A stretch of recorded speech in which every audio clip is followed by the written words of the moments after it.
Good evening. This is Family and Life Update. I am Jay Pana. I'm Bianca Helido, and here are this week's top news on family and life. In the Philippines, lawmaker pushes for immediate implementation of the RH law.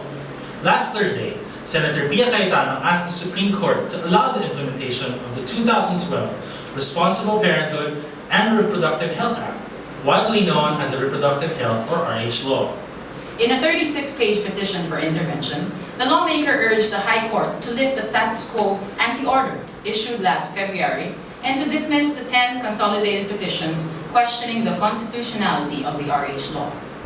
The 120-day restraining order was issued by the High Court last March 19, when justices also scheduled oral arguments for June 18.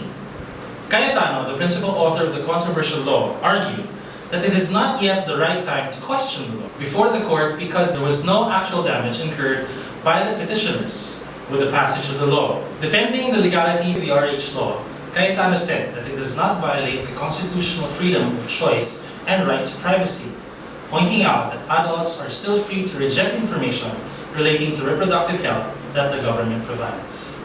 Senator Pia, what's the rush? Exactly, and it really seems that Senator Pia Cayetano is really pushing the implementation of this law. And she's arguing that it is not yet the right time to question the law before the court because there is no actual damage done. And the question is, what are the damages that she's waiting for to happen? And when is the right time? On other news, the Vatican says that the morning after pill is not a life-saving commodity. Last week, Holy See Head of Delegation Archbishop Zygmunt Zemowski told the 66th World Health Assembly that the so-called morning after pill, often referred to by medical establishments as emergency contraception, is not a life-saving commodity. Such drugs, on the other hand, Archbishop Zemowski said, are in reality a direct attack on the life of the unborn child.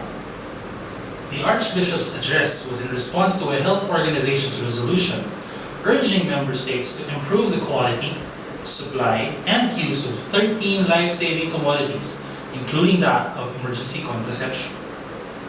Zemowski further said that while some of the WHO's recommendations are truly life-saving, that of emergency contraception can hardly be labeled as such.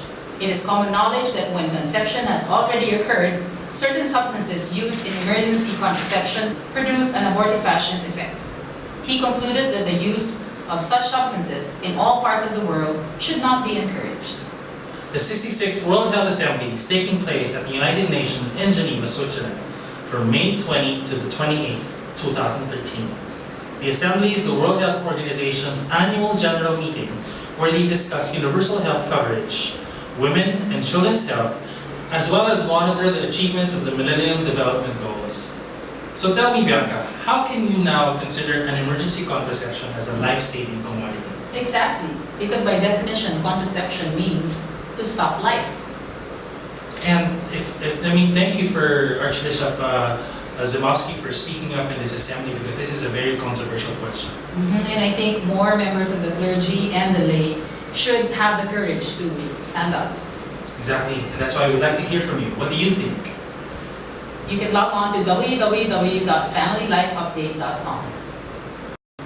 And now for our feature story this week, here's Maricel Batilla. Thank you, Jay and Bianca. This week, we will talk about going back to school at homeschool. Homeschool? Do we already have that in the Philippines? Yes, indeed, Bianca. Although homeschooling is considered by many as something new, it has been practiced for many generations. Let me tell you more about it. Albert Einstein, Leonardo da Vinci, Wolfgang Amadeus Mozart, Abraham Lincoln, these are just a few of the many products of homeschools. The homeschooling movement here in the Philippines has also caught on. There are a variety of reasons why parents decide to homeschool their kids. First, homeschooling allows the parents to take back the primary responsibility of teaching their children. They are able to customize their approach, activities, and pace to meet the individual needs of their children. Second, homeschooling provides a relaxed, nurturing environment that is more attuned to the personality of the student. Third, parents are able to focus on their child's unique gifts. They can look for clues to their kids' future calling and have strategic and intentional purpose on what they spend time on. Also, homeschooling allows children to be free from the pressures of labeling, categorization, and competition that conventional schooling espouses. Furthermore, in homeschooling, the family is made the focal point of the child's education and socialization. Parents become the main influencers in their children's life. As such, children are raised to embody the values cherished by their families. Homeschool kids are rarely exposed to peer pressure. No bullies. Children can be more experimental and adventurous as far as learning and education are concerned.